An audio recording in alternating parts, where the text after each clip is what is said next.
হ্যাঁ, ডেফিনিটলি পাকিস্তান বাংলাদেশের পাশে দাঁড়িয়েছে যেহেতু এটা বাংলাদেশের সম্মানের একটা প্রশ্ন। সো আমি মনে করি যে বিশ্বকাপে যায় নাই। বাংলাদেশের ফ্যান যারা আছে সবাই সাধুবাদ জানিয়েছে এবং পাকিস্তান এই মুহূর্তে বাংলাদেশের পাশে দাঁড়িয়েছে। এটা মনে করি যে বাংলাদেশের জন্য বিশাল একটা পাওয়া। কারণ এই যেহেতু বাংলাদেশ নাই, পাকিস্তান বিশ্বকাপে খেলেও বাংলাদেশের পক্ষে একটা সাপোর্ট আছে। বিকজ বাংলাদেশে এই টি-20 বিশ্বকাপে থাকবে তাদের হয়ে। হ্যাঁ, সত্যি যেহেতু বাংলাদেশ পাকিস্তান আসলে ভালো।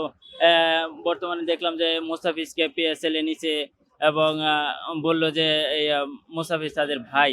সো আমার কাছে মনে হয় যে ওভারঅল পাকিস্তান বাংলাদেশের পাশে দাঁড়িয়ে খুব ভালো হয়েছে। বাংলাদেশ না থাকলেও তাদের সমর্থনে বাংলাদেশ বিশ্বকাপে আছে। এটা অ্যাকচুয়ালি আমার কাছে মনে হয় যে ক্রিকেট এবং ক্রিকেটীয় সম্পর্কে থাকে যেহেতু পাকিস্তানের সাথে বাংলাদেশের অনেক দিনের সম্পর্ক, অনেক ম্যাচ হয়েছে পাকিস্তান বাংলাদেশ। সো আমার কাছে মনে হয় যে তারা এইরকম একটা উদ্যোগ নেওয়া বাংলাদেশের পক্ষে দাঁড়ানো এটা পজিটিভলি নিচ্ছে আরকি।